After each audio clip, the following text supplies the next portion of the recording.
So good evening everyone. So let's start the mind management classes.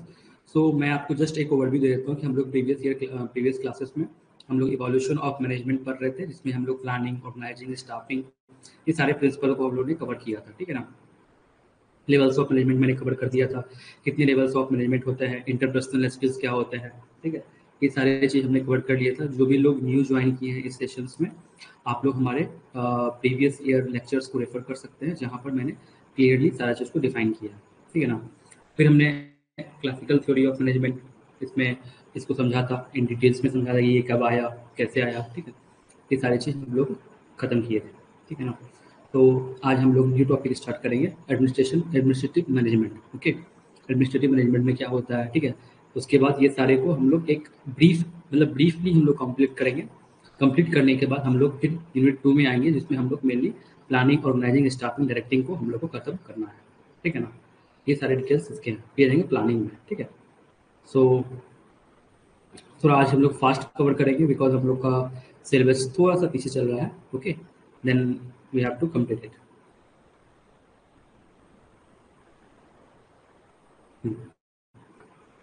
Okay, सो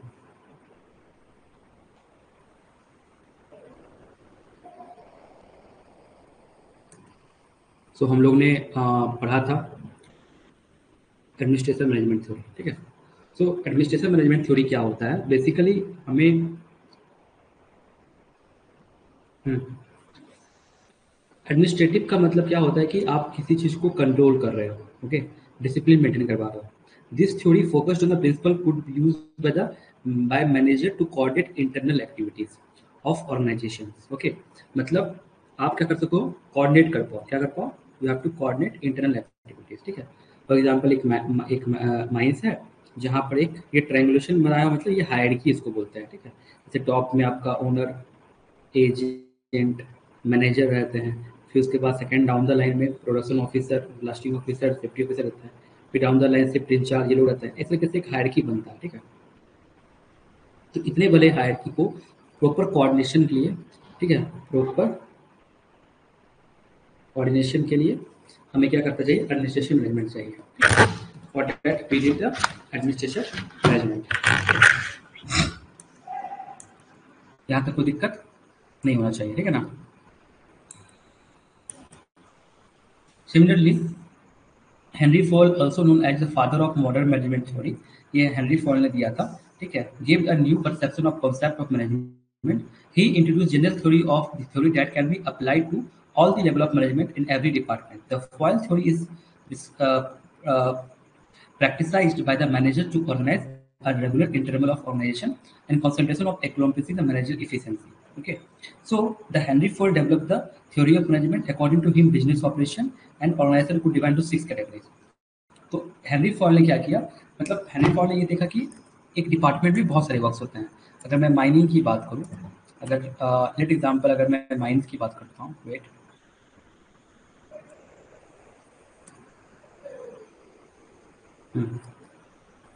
अगर मैं mines की बात करूँ, ठीक है, लेट एग्जांपल,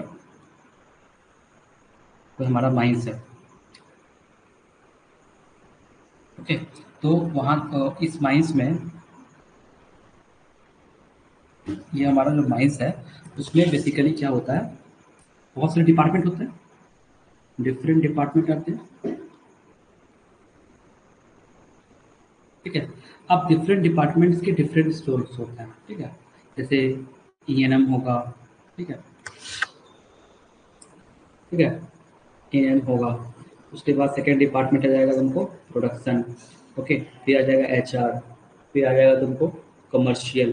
तो इस तरीके से हेनरी फॉल ने डिफरेंट डिपार्टमेंट्स बांट रखे हैं मैनेजमेंट में. ठीक है. जो हमको ये क्या करता है, ये हमको डिस्क्राइब करता है, बताता है कि माइंस को कैसे रनिंग करना है, कौन कौन से डिपार्टमेंट रन करेंगे. जैसे पहला डिपार्टमेंट होगा टेक्निकल, दूसरा कमर्शियल, तीसरा फाइनेंस, चौथा सिक्योरिटी, पांचवा अकाउंटिंग और छठा मैनेजर. ठीक है. ये सारे डिपार्टमेंट मिलके हमारा क्या होता है, ये ऑल डिपार्टमेंट मिलके हमारा एक ऑर्गेनाइजेशन बनता है. ठीक है. देखो टेक्निकल में क्या होगा, प्रोड्यूसिंग एंड मैन्युफैक्चरिंग प्रोडक्ट. मतलब जो टेक्निकल पार्ट है उसमें या तो हम कोल एक्सकैवेशन कर रहे होंगे, ठीक है, या हम लोग ये कर रहे हैं कमर्शियल, मतलब बाइंग एंड सेलिंग, मतलब मान लो हम अगर कोयला माइंस ओपन कर रहे हैं तो हमको कॉन्ट्रैक्टर को हैंडल करना पड़ेगा ना, कॉन्ट्रैक्टर को इंगेजमेंट करना पड़ेगा for that buying selling exchange, coal को जो हम सेल कर रहे हैं, ये सारे चीज़ कमर्शियल डिपार्टमेंट देखेंगे। Finance for searching of optimal and capital, मतलब जो भी कैपिटल, जो भी मतलब पैसा है, जो भी रिसोर्सेज है, उसको ऑप्टिमम यूज को फाइनेंशियल डिपार्टमेंट बोलते हैं, ठीक है। जैसे माइंस है, मान लो एक बड़ा ओपन कास्ट माइंस है, लेट अस कंसीडर एक a big open cast mines there, okay, एक बड़ा ओपन कास्ट माइन है, तो जो भी इसमें HEMM लगेगा, ठीक है, या जो भी माइन इंफ्रा लगेगा, वो सारे डिपार्टमेंट्स क्या होंगे, एक मतलब इसमें सारे क्या है, कॉस्ट इन्वॉल्व, कॉस्ट इन्वॉल्व, ठीक है। तो इसको प्रॉपर्ली मैनेजमेंट करने को हम लोग बोलते हैं फाइनेंस, ठीक है। Pradeep and Patel, if you are facing any doubt, आपको कोई भी डाउट होता है तो हमसे चैट बॉक्स में पूछ सकते हैं, I will definitely answer on that time, okay. Okay, so ये हमारा था technical part, finance part. Security मतलब प्रोटेक्टिंग एम्प्लॉय एंड प्रॉपर्टी, मतलब डेफिनेटली आप देखो, अगर आप एक माइंस ओपन किए हो तो माइंस क्या होता है, एक हमारा रिमोट लोकेशन होता है, ठीक है, हमारा माइंस क्या होता है, रिमोट लोकेशन होता है, रिमोट लोकेशन होता है, ठीक है। तो हमको एक्सटर्नल जो एक्सटर्नल स्टेक होल्डर्स हैं उनसे ही बचना है, तो उसके लिए हमें क्या है, एक सिक्योरिटी गेट बनाना है, वहाँ पर सिक्योरिटी बैरियर रखना है, सिक्योरिटी का आपका मैन पावर होना चाहिए to handle the mining stakeholders, okay. तो हमारे इसलिए सिक्योरिटी इंपॉर्टेंट है, ठीक है।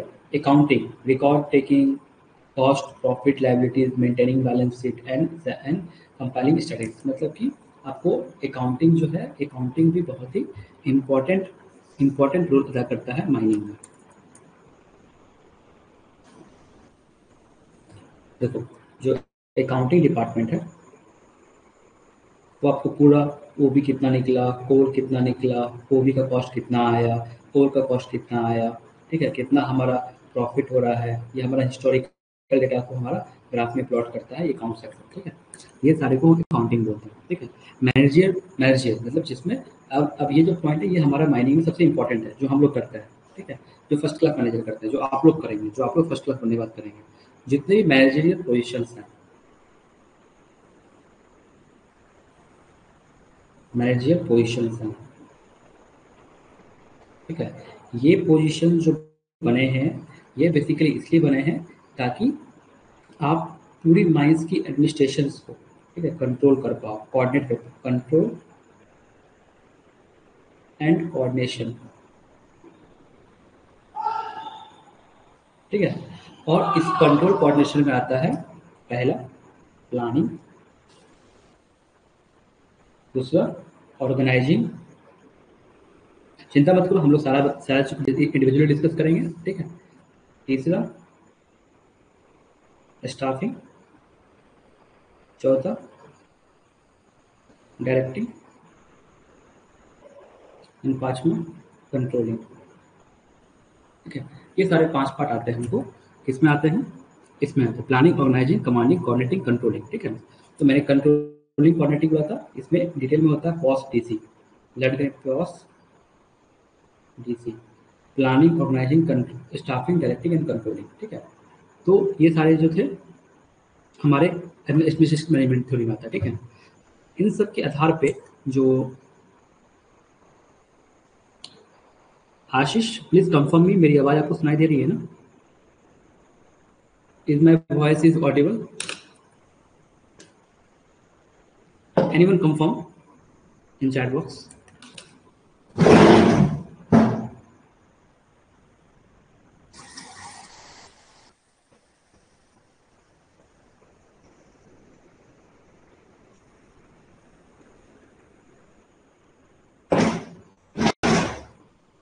कोई भी एक कंफर्म कर दीजिए।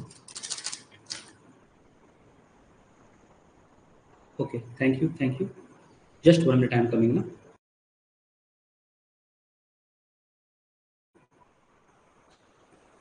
यस, किसी को भी कोई भी डाउट हो आप हमसे डायरेक्टली चैट बॉक्स में पूछ सकते हैं, ओके। सो हम लोग क्या कर रहे थे, अब हम लोग ने ये समझ लिया, ओके भाई, ये सारे जो चीज़ होते हैं हमारा मैनेजमेंट में, एडमिनिस्ट्रेशन मैनेजमेंट में आते हैं, ठीक है, ये सारे डिपार्टमेंटाइज जो होते हैं, ठीक है ना। अब आते हैं Henry 14 principle of management of Henry Fayol's. Okay, मैंने ऑलरेडी इसको डिस्कस किया है हमारे lectures number in the lectures 3, 4 to 7। आप ये लेक्चर को प्रेफर करना, माइंड मैनेजमेंट का मैंने किया है। मैं डिटेल्स में यहाँ पर अगेन आपको एक ओवरव्यू दे देता हूँ, ठीक है, just for your understanding purpose. ठीक है, ये जो 14 प्रिंसिपल ऑफ हेनरी मैनेजमेंट, जो मैनेजमेंट की 14 प्रिंसिपल्स हैं, ये बहुत वीवीआई है, दैट इज वीवीआई। आप सबको इससे क्वेश्चन हमेशा रहेगा ही। ठीक है, तो पहला है डिवीजन ऑफ वर्क।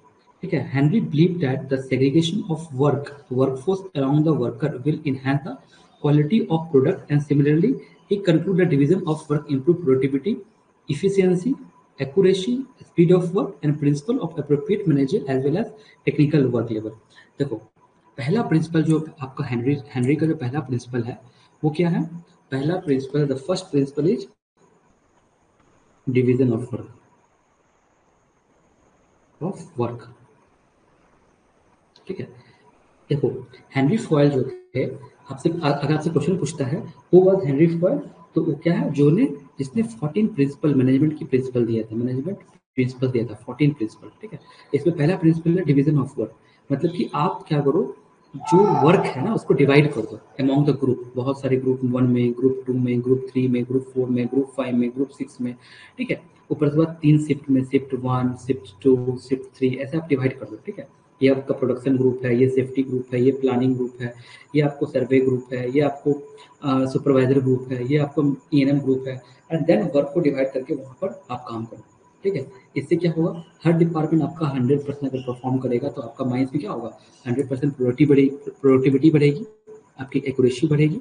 ठीक है, ये सारी चीज़ ऑटोमेटिकली बढ़ेगी बिकॉज आपने क्या किया, वर्क को डिवाइड कर दिया, एक समूह बना दिया। दूसरा आता है ऑथोरिटी एंड रिस्पॉन्सिबिलिटी। देखो, ऑथोरिटी एंड रिस्पॉन्सिबिलिटी डिफाइन होता है, आप लोग जाते हैं माइंस में, तो आपको माइंस में क्या करता है, एक ऑथराइजेशन देता है। ठीक है, पहला।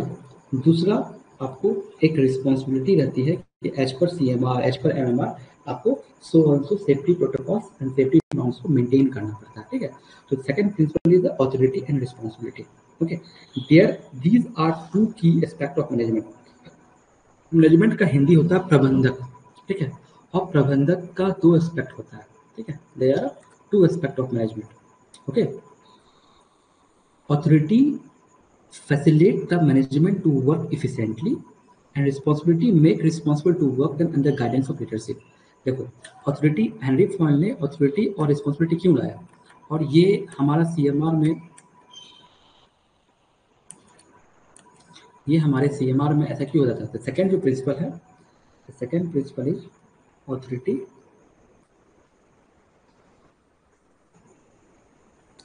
And responsibility. ठीक है, देखो ऑथोरिटी रिस्पॉन्सिबिलिटी जो होता है, आप किसी माइंस में जब भी जाओगे, ठीक है, किसी माइंस में जब भी जाओगे तो क्या होगा, आपको वहाँ जाने के बाद आपको एक ऑथराइजेशन कार्ड मिलता है मैनेजर का। ठीक है, उस ऑथराइजेशन कार्ड में लिखा रहता है कि एज पर माइंस एक्ट 1952 आपको यहाँ पर ऑथराइजेशन दिया जा रहा है और आप माइंस में जाके सो एंड सो वर्क करने वाले हो। ठीक है, एक जब भी आप माइंस में एंट्री करते होगे तो आप देखोगे the first entry you mines, the mines manager, mine manager issued, क्या इशूड करता है, ऑथराइजेशन कार्ड। ठीक है, एवरी ऑपरेटर, सुपरवाइजर, ओवरमैन, सबको ये ऑथराइजेशन कार्ड मिलता है। ठीक है, और इसमें आपको सारा डिटेल्स को यहाँ पर फिल करना पड़ता है और यहाँ पर आप सिग्नेचर करते हैं, काउंटर साइड माइंस में करते हैं, उसका मोहर लगता है यहाँ पर। ठीक है, तो इस ऑथराइजेशन से क्या हुआ, ये आपको ऑथराइजेशन तभी दी जाती है जब आप VTC में आपका ट्रेनिंग हो जाता है, आपका फॉर्म ओ, मतलब फॉर्म ओ मतलब मेडिकल रिपोर्ट आपका फिट है। ठीक है, आपका फॉर्म ए एम्प्लॉय रजिस्टर, उसका पार्ट 1 एंड पार्ट 2 दोनों फील्ड है। ठीक है, और आपकी सारी डॉक्यूमेंट जमा है किसमें, पर्सनल डिपार्टमेंट, जो मैं आपको बताऊंगा पर्सनल मैनेजमेंट, पर्सनल डिपार्टमेंट में। देन जाके आपको ये ऑथराइज करता है, आप माइंस में काम करने के लिए ऑथराइज हो, मतलब कॉम्पिटेंट। ठीक है, उसके बाद उनको दिया जाता है, उसके पास दिया जाता है रोल्स एंड रिस्पॉन्सिबिलिटीज, कि अगर आप ओवरमैन हो तो आपका एज पर CMR आपको ये सारा देखना है, आपको गवर्नमेंट डायरी को फिल करना है कि आपने डंप डंप इंस्पेक्ट किया कि नहीं किया, आपने आपने बेंच को इंस्पेक्शन किया कि नहीं किया, वहाँ पर क्या पाया, कौन सा रिड्यूस लेवल पे क्या क्या काम हो रहे थे, ये सारे जो माइन्यूट लेवल का चीज़ है वो आपको बेसिकली इसमें सिखाता है, रोल्स रिस्पॉन्सिबिलिटी डिफाइन किया जाता है, ठीक है। थर्ड आता है discipline. Discipline principle is very important. Without discipline, nothing can be accomplished. It is the core value of any project of any management. Good performance of sensible relation make the management job easy and comprehensive. Employ good behavior helps the smoothly and business. देखो, without discipline आप क्या करोगे? कोई भी चीज achieve नहीं कर पाओगे, ठीक है।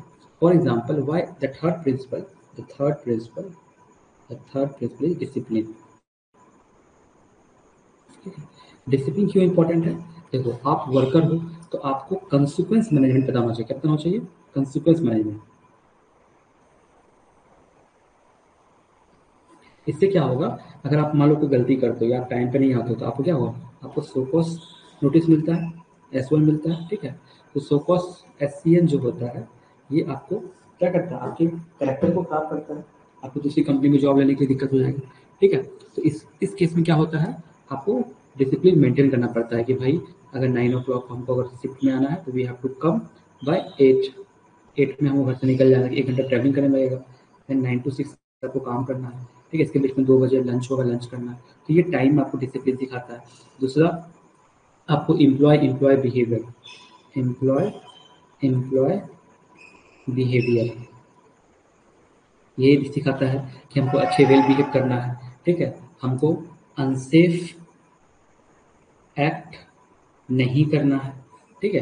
हमको ऐसा काम नहीं करना है जिससे हमारा कार्यक्षेत्र क्या हो जाए, हमारा अनसेफ हो जाए, मतलब असुरक्षित हो जाए, ठीक है। यहाँ तो कोई दिक्कत नहीं। चौथा आपको प्रिंसिपल हेनरी फॉर्ड ने दिया था, unity of command. Unity of command क्या होता है? यूनिटी ऑफ कमांड मतलब ये होता है, देखो, fourth principal of management is unity of command, ठीक है।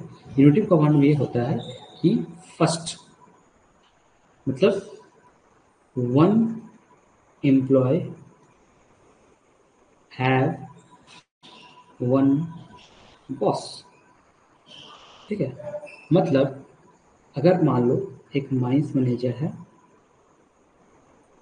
अगर इसके नीचे प्रोडक्शन ऑफिसर है तो इस प्रोडक्शन ऑफिसर का एक ही बॉस है, वो है माइंस मैनेजर, रिपोर्टिंग मैनेजर। जो ये डायरेक्शन देगा वो काम इसको करना पड़ेगा। सिमिलरली अब प्रोडक्शन के ऑफिसर के अंदर में फर्दर आपको शिफ्ट इंचार्ज है, मान लो 3 शिफ्ट इंचार्ज है, राम, घनश्याम एंड श्याम, ठीक है। 3 शिफ्ट इंचार्ज है। अब जो राम है, जो आपका राम है, उसको आपको एक ही बॉस है, ठीक है। तो वही बोलता है, इससे क्या होता है, एक कमांड मिलेगी, 10 लोग 10 तरह का काम मैं इसमें नहीं देंगे। अंडरस्टैंड? तो I believe you are understanding, ठीक है। तो the mean of employ should have only one boss followed his command. If an employ has to follow more than one boss, there begun of conflict of interest can be created in confusion, ठीक है। इसमें क्या होगा, conflict आएगा और create confusion create करेगा। अगला point है यूनिटी ऑफ डायरेक्शंस। देखो, whosoever is engaged in the same activity should have unified goal. This means the all person working in the company should have one goal, motion to having the either achieve the set goal easily, ठीक है। देखो, unity of direction क्या होता है, जो अगला आपको 5th number जो प्रिंसिपल है हेनरी फॉर्ड का, उसको हम लोग आज डिस्कस करेंगे।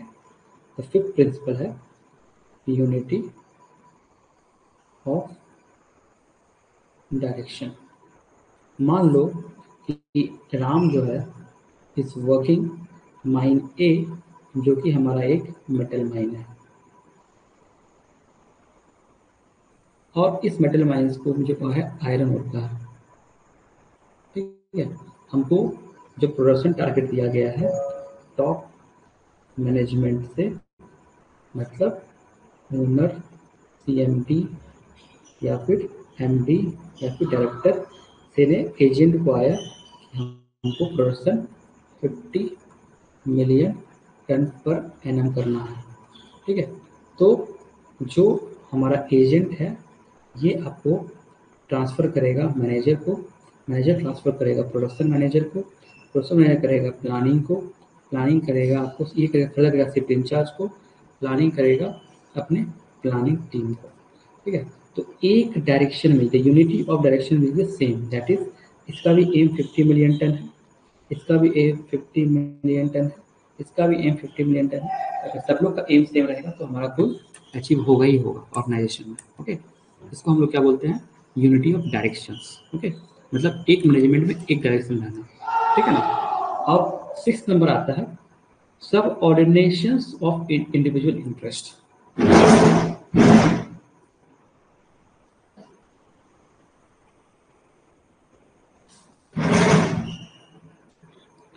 इसमें कहता है सब ordination of individual interest, this indicate a company should work identically towards the interest of company rather than the personal interest, be subordinate to purpose of organization, this refer the whole chain of command in the company। देखो इसका मतलब क्या हुआ, मतलब कि मान लो कि हमारा एम था, the aim is 50 million ton.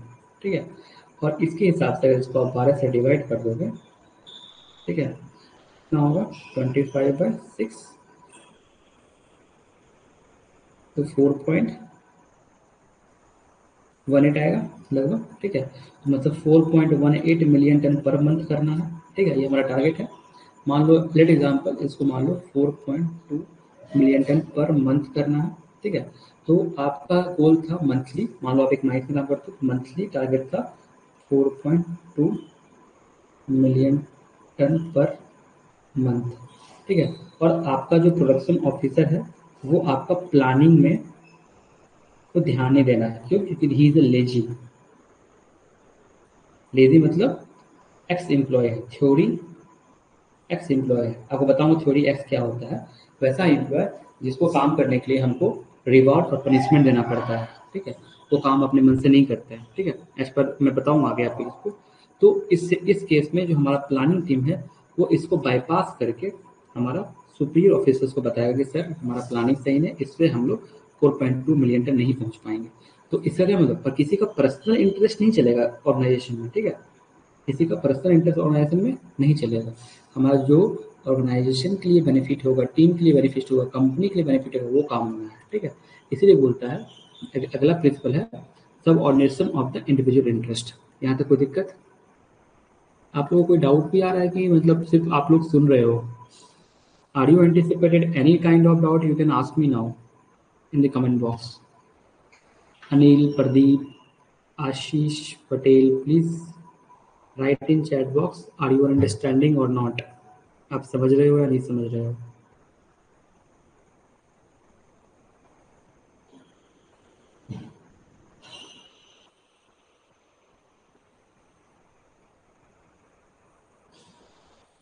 Okay, ठीक है। तो अब अगला प्रिंसिपल आता है रीन्यूमरेशन। रीन्यूमरेशन मतलब कि आप उसकी आपको कंपनसेशन दो, मोटिवेशन दो, रिवॉर्ड दो। ठीक है, this play an important role in motivating workers of the company. Remuneration can be monetary मतलब पैसा, ये non monetary, however it should be according to the individual effort और हैव बीन मेड, मतलब जो भी एफर्ट लगाता है आपको उसके लिए उसका इंक्रीजमेंटल इन टर्म ऑफ पैसा या फिर इन टर्म ऑफ उसको रिवॉर्ड दे रहे हो। ठीक है, सेंट्रलाइजेशन का मतलब क्या होता है? In any company, the management or any authority responsible for decision-making process should be neutral. Okay, however, this depends upon size of organization, and we fall stressed on the point that there should be a balance between the hierarchy and division of power. मतलब कि आपको क्या करना है, centralisation लाना है। Management authority responsible decision making the process of neutral. देखो centralisation का मतलब क्या होता है, मैं ये एक बहुत ही इंपॉर्टेंट टॉपिक है जो आपको समझना बहुत ही इंपॉर्टेंट है। ठीक है, समझना आप यहाँ पे।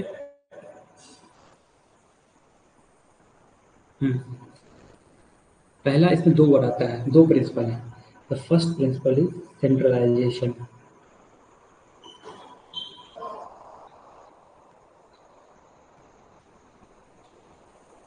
मान लो ये हायरार्की है हमारा, ट्रायंगल इज द हायरार्की, जहाँ पर टॉप मैनेजमेंट इज देयर और लोअर मैनेजमेंट इज देयर। सो क्या होता है, मान लो ये 3 पार्ट में बटा हुआ है, top management, middle management and tertiary जो होता है लोअर मैनेजमेंट। तो सेंट्रलाइजेशन में क्या होता है, only top management take decision, only top management take decision. Okay. और दूसरा होता है decentralisation, decentralisation.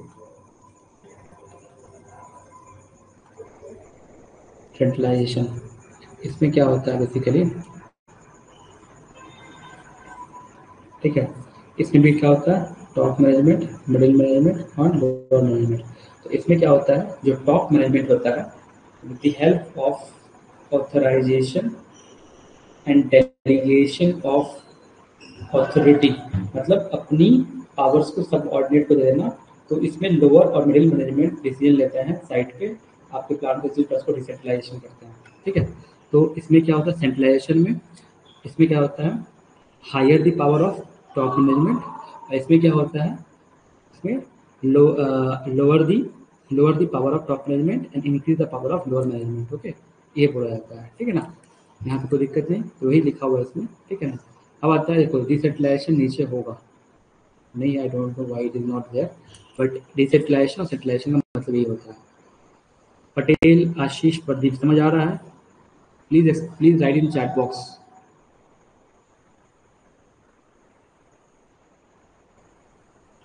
Please write in the chat box.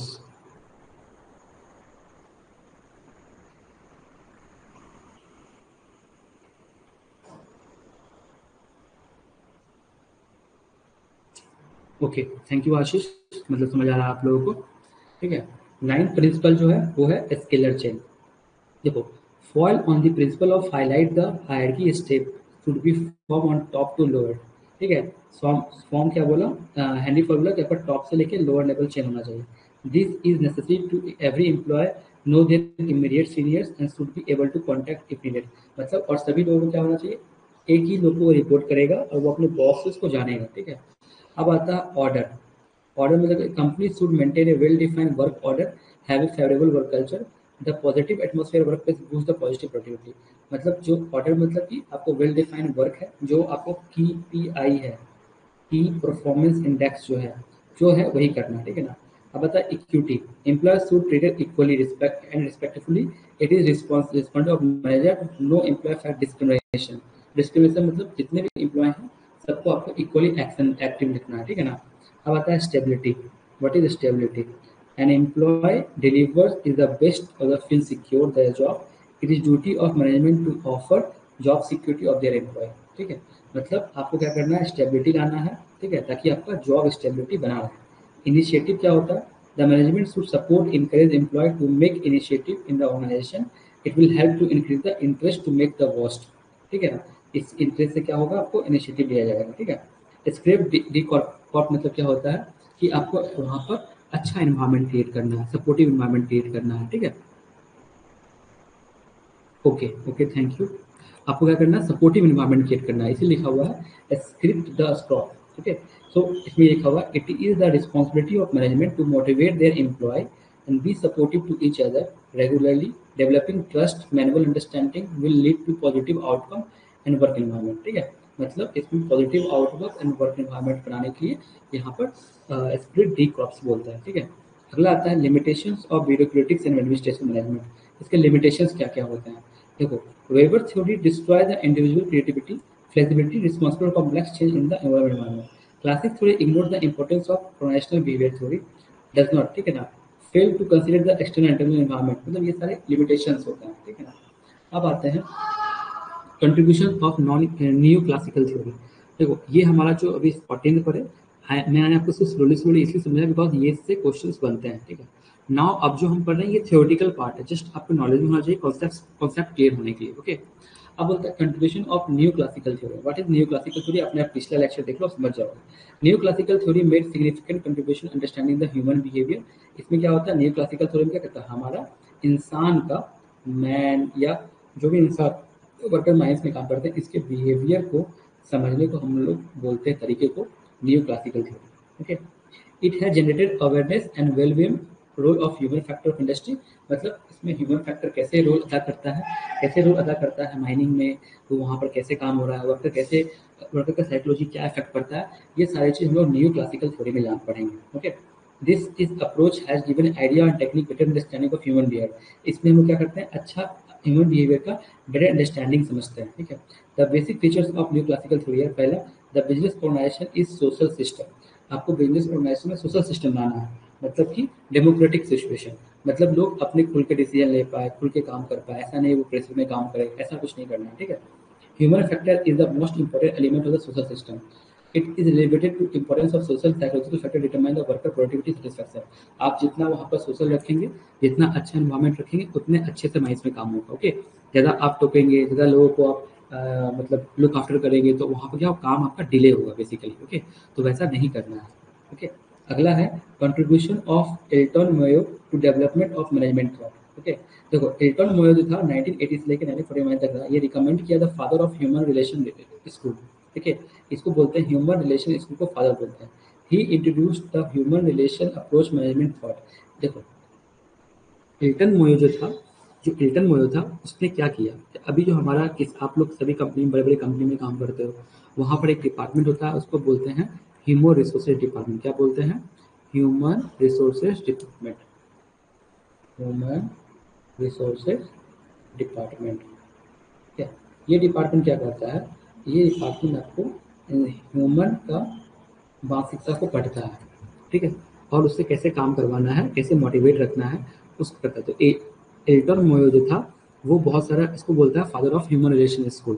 ठीक है, तो ये क्या किया, he contributed to develop of the management thought to unique to created a human relation approach management. मतलब मैनेजमेंट को, मतलब एम्प्लॉयबिलिटी, मतलब कि एम्प्लॉय फ्रेंडली इन्वायरमेंट, मतलब कि एम्प्लॉय वहाँ अच्छे से काम कर पाए, वैसा एनवायरमेंट बनाना है ताकि प्रोडक्टिविटी बढ़ेगा. It was Mayo who lead them the connecting the study of Western Electric Hawthorne plant. Hawthorne plant में 5 साल स्टडी किया to evaluate the attribute of psychological relation of worker on the job satisfaction. He is associate of the include John Dwayne. मतलब देखो आजकल में क्या हो रहा है, 5 डे वर्किंग कल्चर आ रहा है, 4 डे वर्किंग कल्चर आ रहा है. क्यों आ रहा है, आपका वर्क लाइफ बैलेंस होता है. ओके, सिमिलरली पहले जमाना में, मतलब जब ये 1800-1900 के ईस्वी में साइंटिस्ट लोग ये देखना चाह रहा था वर्कर को कितना काम करवाते हैं और कैसे उसका साइकोलॉजिकल बिहेवियर आपका प्रोडक्टिविटी पे हैम्पर करता है. Okay, Mayo and his associate came to the following conclusion from famous Hawthorne experiment. यहाँ जो हॉथोर्न प्लांट में जो एक्सपेरिमेंट किया, देखो ये सारा रिकमेंडेशन दिया है. ठीक है, देखो पहला रिकमेंडेशन है the amount of work to be done by the worker is not determine the physical capacity but by the social norms. देखो उसकी फिजिकल ताकत के थ्रू आप उसको डिटरमाइन नहीं कर सकते हो, just you have to take care of their social norms. तो कितना सोशल है, how they are social to the external environment. Non economic reward play an significant role in influencing behaviour of this worker. ठीक है, non economic reward मतलब आपको क्या करना है, हर चीज़ में मॉनिटरी करना है. रिवॉर्ड मतलब पैसे से जोड़ के आपको रिवॉर्ड देना है.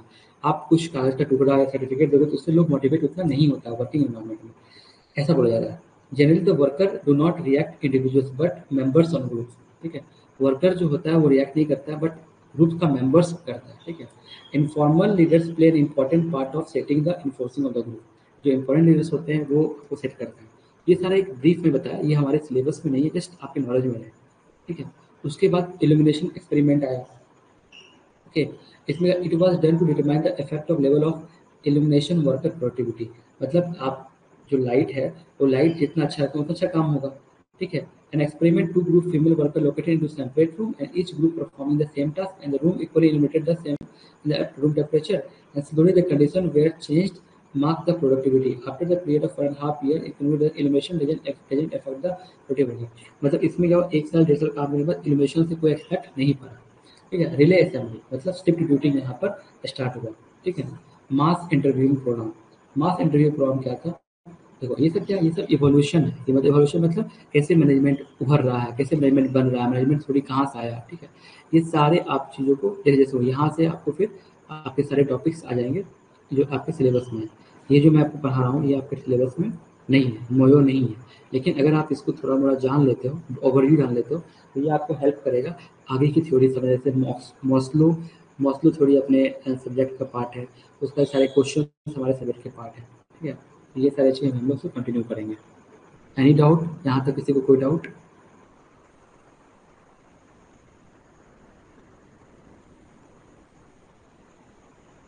चलो शुरू करते हैं, ठीक है। तो मास इंटरव्यू प्रोग्राम जो 1928 से लेके 31 तक चला, it was launch to explore employee feelings. That is मतलब एम्प्लॉय कैसा फील करता है, ह्यूमन एटीट्यूड्स कैसा है, सेंटिमेंट्स कैसा है, by worker social group informal organisation. The worker were asked to express feeling and frankly to like their dislike the program to policy of management, working conditions, and behavior of their job bosses and workers. After few days was changed the attitude of worker. However, no reform reduced. The change was seen because of the following reason. The worker thought the working conditions were changed because they complained, and they also feel that wages were the better than the wages cycle of the same level. देखो क्या हुआ, एक मास interview लिया गया, मतलब मास feedback लिया गया कि आप वर्कर्स जो है वो कैसा फील करता है वहाँ पर काम करने के लिए, ओके। तो उससे क्या हुआ, फीडबैक से वहाँ का इन्वायरमेंट चेंज हुआ, ठीक है। अब आता है bank writing experiment. Bank writing experiment, देखो ये सारे क्या एक्सपेरिमेंट चल रहे हैं, ठीक है। उसके बाद जाके हमारा मॉस्को थ्योरी, हमारा ये मोयो थ्योरी चल रहा है, इसका एक्सपेरिमेंट चल रहा है। देखो ये मॉस्को हायरार्की रील्स, ये बहुत इंपॉर्टेंट है, ठीक है। ये थ्योरी का हमारा माइंड ब्रेन का सिलेबस पार्ट है, ठीक है। तो जस्ट आपको मैं एक ओवरव्यू दे देता हूँ इसका। ये मॉस्लो जो है उससे पहले ये, ठीक है ना। ये आपको थ्योरी है, आप इसको पढ़ लेना अपने साथ में, ठीक है। ये सारा पॉइंट, ठीक है, ये हमारे सिलेबस का पार्ट नहीं है। ये जस्ट ह्यूमन मोयो जो है वो ह्यूमन रिलेशंस को समझ पाया था, लेकिन मॉस्लो जो है वो psychological theory and motivational theory दोनों थ्योरी डिफाइन करता है, इसलिए हमारे ये सिलेबस में है, ठीक है। थ्योरी एक्स थ्योरी वाई हमारे सिलेबस में है, ठीक है। We that part from there part to the, जो अभी नीचे पढ़ेंगे ये सारे हमारे सिलेबस में। Then starting the planning part, the new chapter, okay. So today we'll try to cover this topic whole. Okay, then we will starting tomorrow the planning part.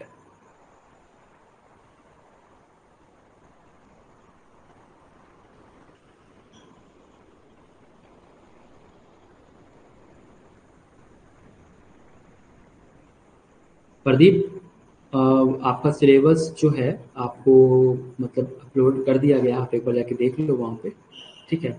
That part you will be find out there, okay. And also आपसे requested है कि FMC restricted का syllabus जो है वो DGMS हर साल launch नहीं करता है, वो एक गैजेट नोटिफिकेशन में अवेलेबल है। मैंने आपको आज मैं आपको दिखाया, मतलब मॉर्निंग क्लास जो इवनिंग के जो क्लासेस थे उसमें मैंने बताया भी था, ठीक है। आप डीजीएमएस की वेबसाइट से भी डाउनलोड करते हैं, लेकिन हमारे वो पोर्टल्स पे भी अपलोड हो जाएगा, ओके। Thank you.